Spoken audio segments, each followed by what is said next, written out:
Hi students, my self Manish Kumar और आप देख रहे हैं अपना favourite channel tricky chemistry by Manish sir.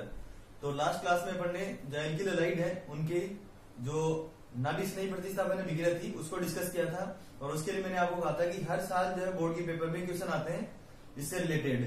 तो उसकी 2 क्लास अपन प्रोवाइड करा चुके हैं पहले, लेकिन आज भी जो है ना अपन उनसे संबंधित क्वेश्चन जो करेंगे, क्योंकि मैंने आपको बताया था कि जो SN1 और SN2 विक्रिया होती है उनमें अलग अलग प्रकार के क्वेश्चन जो है वो फॉर्म होते हैं, अलग अलग प्रकार के क्वेश्चन बनते हैं। ठीक है, तो आज की क्लास में अपन जो है वो नाभिस्नेही विक्रियाओं या प्रतिस्थापन विक्रियाओं जो है उनसे संबंधित कुछ अलग प्रकार के क्वेश्चन जो है उनको करने की कोशिश करेंगे।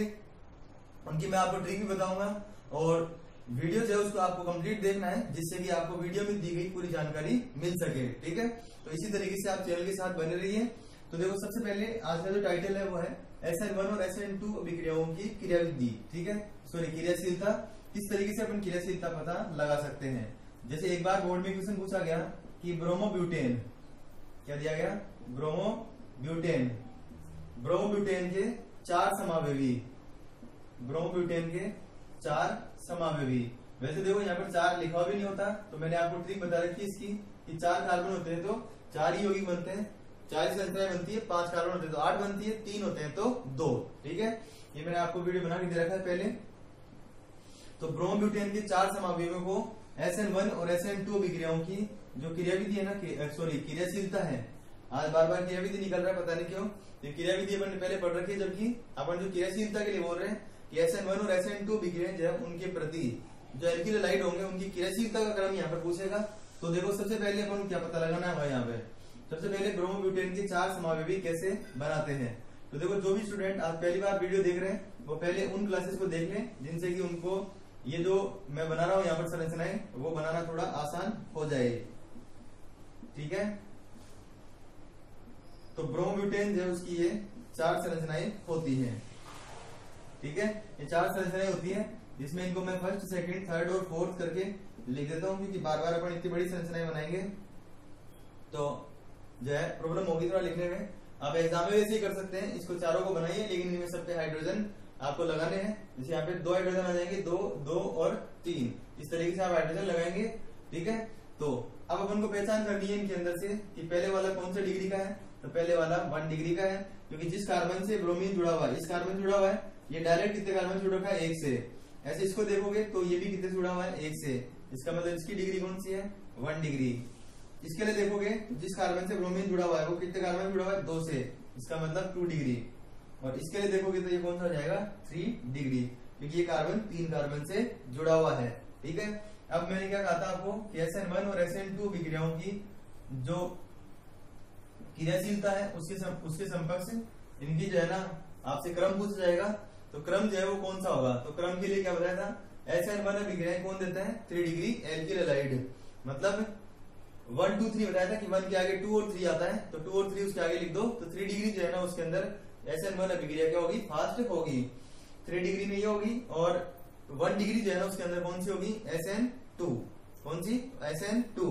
अब देखो यहां से अगर SN1 के लिए पूछ रहे हैं तो आपको पता लग गया कि चौथे नंबर वाला जो है ना वो सबसे आसानी से देगा, फिर थर्ड नंबर वाला देगा, फिर ये दोनों बचे हैं, इन दोनों में से कैसे पता लगाएंगे। तो मैंने बताया था आपको कि अगर हैलोजन क्या हो, समान, हैलोजन समान हो तो उसमें अपन देखते हैं त्रिविम बाधा, जिसमें रुकावट ज्यादा होगी, बाधा ज्यादा होगी, उसमें आगे से जुड़ना संभव हो जाता है। और आगे से जिसमें जुड़ता है ना उसको बोलते हैं SN1 अभिक्रिया। अगर पीछे जुड़ता है तो वो अभिक्रिया होती है SN2, जो कि किसमें होती है, प्राथमिक में। और प्राथमिक में से भी जो सीधी रेखा में जुड़े होते हैं ना उनके अंदर होती है। ठीक है, समझ गया। तो इसमें देखो सीधे सीधे समझ में आ गया कि इसमें और इसमें तो पता लग ही गया था, इन दोनों में से इसमें रुकावट ज्यादा है, ये सीधी रेखा में है, इसलिए इसमें रुकावट क्या होगी, कम होगी। तो जो क्रम होगा पहले वाले का वो हो जाएगा फर्स्ट, सेकंड, थर्ड और फोर्थ। ठीक है, ऐसे इसका उल्टा कर दो तो फोर्थ यहाँ पे आ जाएगा, फोर्थ यहाँ पे आ जाएगा, फिर थर्ड, फिर सेकंड और फिर फर्स्ट। तो इस तरीके से आप यहाँ पर बहुत आसान तरीके से पता लगा सकते हैं कि ब्रोमोब्यूटेन के जो 4 समावेवी होते हैं उनकी क्रियाशीलता का क्रम कैसे होगा। आप SN1 के लिए पूछ सकते हैं, SN2 के लिए पूछ सकते हैं, दोनों के लिए भी पूछ सकते हैं। ठीक है, अब नेक्स्ट जो आता है वो आता है कि 4 एग्जाम्पल इसी तरीके से और दूसरे भी दिए आ सकते हैं। जैसे ध्यान से देखो, जैसे मान लो दिया हुआ C6H5 CH2 Br। एक दे रखा है मान लो C6H5CH3Br। इनमें भी सेम क्वेश्चन है, वही SN1 और SN2 विक्रियाओं के प्रति क्रियाशीलता जो है वो इनकी लिखनी होती है। क्रियाशीलता का क्रम यहाँ पर पूछा जाता है।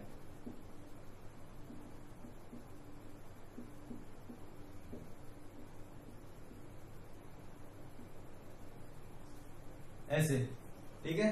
तो फर्स्ट वाला क्या है, C6H5CH2Br। सेकेंड है C6H5CH, फिर इसके साथ CH3 जुड़ा हुआ है Br। C6H5CH, C6H5 यहाँ पे फिर से है और Br। फिर C6H5 इस कार्बन के साथ एक CH3, एक C6H5 और एक Br, ठीक है। तो देखो पता कैसे लगाएंगे, तो CH2 आ गया, इसका मतलब कौन सी डिग्री का हुआ, 1 डिग्री का। इसमें CH आ गया, ये कौन सा हुआ, 2 डिग्री का। इसमें भी CH आ गया तो कौन सा डिग्री का हुआ, 2 डिग्री। इसमें C आ रहा है तो ये कौन सा डिग्री का, 3 डिग्री का, ठीक है। वही इनको पहले की जैसे फर्स्ट, सेकंड, थर्ड और फोर्थ दे दो। फिर उसके बाद में SN1 का क्रम पूछे, जैसे कि मैंने आपको पहले भी कह रखा है कि आप वीडियो को पॉज करके पहले आप खुद आंसर निकाला करो। जैसे अभी मैं आपसे पूछ रहा हूँ, एग्जाम्पल दे दिया मैंने आपको, उसके बाद में आपसे मैं पूछ रहा हूँ कि क्रियाशीलता के क्रम में लिखो। तो आपको करना क्या है, वीडियो को पॉज करके पहले इनका आंसर पता लगाना है, फिर मैच करवाना है आपको। क्योंकि देखो ऑर्गेनिक केमिस्ट्री में जितनी ज्यादा प्रैक्टिस करोगे आप, उतना ही इजी हो जाएगी ऑर्गेनिक केमिस्ट्री। आप ऐसे रटना चाहोगे तो रट नहीं पाओगे, इसको बिल्कुल आसान तरीके से समझ में आ जाएगी। तो देखो यहाँ पर क्या था, 3 डिग्री वाला फास्ट देगा तो 3 डिग्री यहाँ पर भी कौन सा है, चौथे नंबर पर, ठीक है। उसके बाद में देखो ये भी 2 डिग्री और ये भी 2 डिग्री। अभी क्या होता है, जिसमें त्रिविम बाधा ज्यादा होगी, मतलब बड़े आकार, त्रिविम बाधा से मतलब होता है बड़े आकार के समूह। तो देखो इसमें भी C6H5, इसमें भी C6H5, इसमें भी CH, CH, Br। जो कॉमन है उसको कभी नहीं देखना है, ठीक है, कि कॉमन का प्रभाव तो दोनों में कॉमन ही रहेगा। तो CH3 और C6H5 में से C6H5 का आकार क्या होता है, बड़ा, तो उसमें बाधा ज्यादा होगी, ठीक है, बजाय कि CH3 के, ठीक है। ऐसे इसमें तो आपको पता ही है कि SN1 का जो क्रम आप लिखते हो उसका उल्टा किसमें हो जाएगा, SN2 में। तो इस तरीके से अपन ने पता लगाया कि कोई एग्जाम्पल दे दिया जाए और उसमें से पूछा जाए कि इसको क्रियाशीलता के क्रम में लिखो।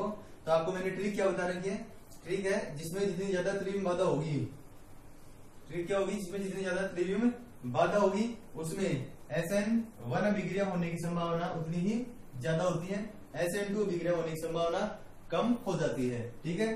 फिर उसके बाद में क्वेश्चन के रूप में भी कुछ क्वेश्चन दिए आते हैं, जैसे RX का मतलब एल्किल हैलाइड, ऐसे ही RX का मतलब एल्किल हैलाइड, इसकी रिएक्शन कराने के लिए बोलेंगे KCN या फिर AgCN, ठीक है। पहला क्वेश्चन तो ये है, इसको मैं लैंग्वेज में बोल दूंगा अभी। दूसरा जो क्वेश्चन है वो है इसी तरीके से RX और KNO2 और RX प्लस AgNO2, ठीक है। तो RX प्लस KCN और AgCN, और सेकंड रिएक्शन है RX प्लस KNO2 और AgNO2, ठीक है। इस फर्स्ट वाले रिएक्शन का क्वेश्चन जो है वो किस तरीके से पूछा जाएगा, देखो एल्किल हैलाइडों की पोटेशियम साइनाइड से, एल्किल हैलाइडों की पोटेशियम साइनाइड मतलब KCN से, KCN भी लिख सकते हो डायरेक्ट, एल्किल हैलाइडों की KCN के साथ अभिक्रिया से एल्किल साइनाइड, मतलब यहाँ जो उत्पाद दिया होता है ना वो दिया होता है RCN, एल्किल साइनाइड बनते हैं। जबकि एल्किल हैलाइडों की अभिक्रिया AgCN से कराने पर एल्किल आइसोसाइनाइड मुख्य उत्पाद के रूप में प्राप्त होते हैं। क्यों, मतलब आपको देख के क्या लग रहा है, इसमें भी KCN जो आ रहा है ना उसकी वजह से CN यहाँ पे लग जाएगा, इसमें भी CN यहाँ पर लग जाएगा, लेकिन यहाँ पर CN है और यहाँ पर NC है। ये क्यों होता है, क्वेश्चन पूछा जाएगा। अभी मैं आंसर दे रहा हूँ इसका।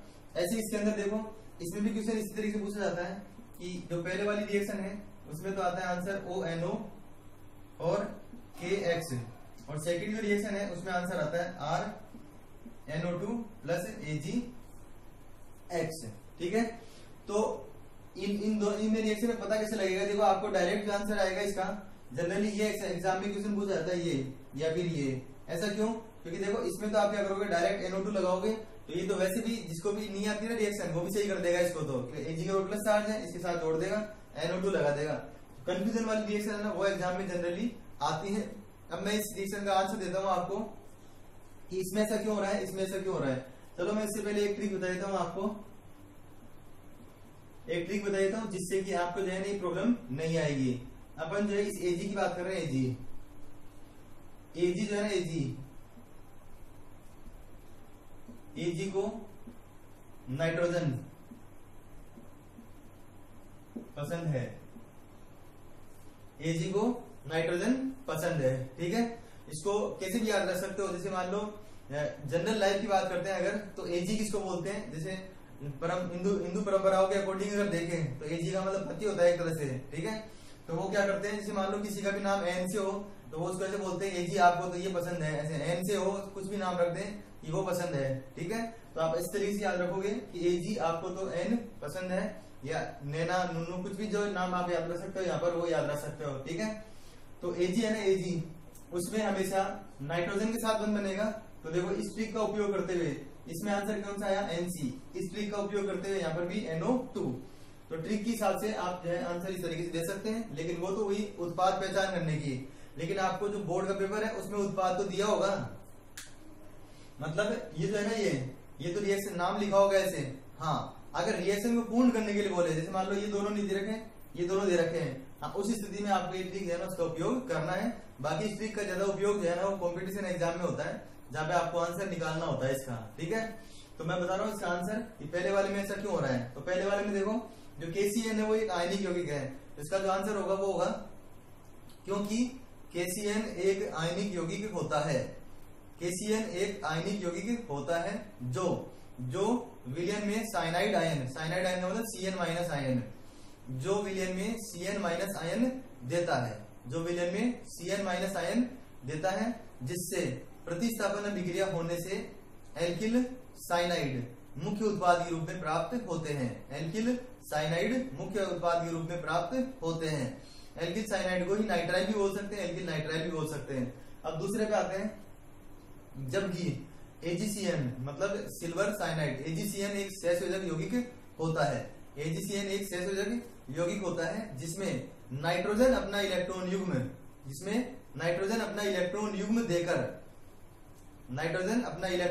देकर उपसेचक बंध बनाता है, या फिर सीधा से बोल दो कि नाइट्रोजन अपना इलेक्ट्रॉन युग्म देकर एल्किल आइसोसाइनाइड बना देता है, ठीक है, एल्किल आइसोसाइनाइड में बदल जाता है। तो इस तरीके से आपको इसमें इस क्वेश्चन को लैंग्वेज में भी पूछ सकते हैं, ठीक है।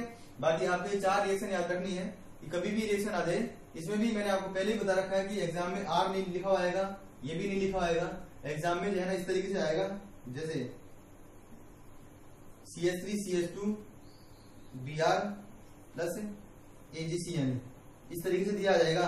तो जो Cn है उसको आप यहाँ पे लगा दोगे तो आंसर क्या आ जाएगा, CH3 CH2 और NC। बस ध्यान रखने वाली बात है कि Cn को जब यहाँ पे लगाओगे तो किस रूप में लगाओगे, Cn के रूप में नहीं लगाओगे, क्योंकि ये Ag है यहाँ पर। तो आंसर क्या आ जाएगा यहाँ पे AgBr। तो इस तरीके से रिएक्शन दी जाती है, समझ गए। तो आज की क्लास है उसके अंदर अपन ने SN1 और SN2 जो विक्रिया होती है उनकी जो क्रियाशीलता है उनका क्रम किस तरीके से लिख सकते हो आप, ठीक है। तो ये क्वेश्चन जो मैंने बताया आपको उनकी प्रैक्टिस कीजिए, और जो नाभिक स्नेही प्रतिस्थापन विक्रिया है उसके जितने भी पॉसिबल क्वेश्चंस थे वो मैंने सब आपको करा दिए हैं। नेक्स्ट क्लास जो होगी उसमें अपन देखेंगे कि जो एल्किल हैलाइड होते हैं उनमें और कौन से प्रकार की अभिक्रियाएं हो सकती हैं। वैसे तो मैंने बता रखा आपको कि विलोपन अभिक्रिया और धातुओं के साथ अभिक्रिया 3 श्रेणियां इसकी थी, इसमें से एक कंप्लीट कर दिया अपन ने। इसी तरीके से आप चैनल के साथ बने रहिए, ज्यादा से ज्यादा स्टूडेंट तक आप इनको शेयर कीजिए। अगर चैनल को अभी तक भी सब्सक्राइब नहीं किया आपने तो पहले चैनल को सब्सक्राइब कर दें और बेल आइकन को प्रेस कर दें। और वास्तव में आपको वीडियो अच्छे लग रहे हैं या फिर यहाँ से आपको कुछ नॉलेज मिल पा रहा है तो आप वीडियो को लाइक कीजिए और कमेंट कीजिए, और वीडियो हमेशा आप पूरा देखिए, जिससे कि वीडियो में जो भी ट्रिक बताई जाए, जो भी क्वेश्चंस बताए जाए वो आपको क्लियर समझ में आ जाए, ठीक है। तो थैंक्स फॉर वॉचिंग।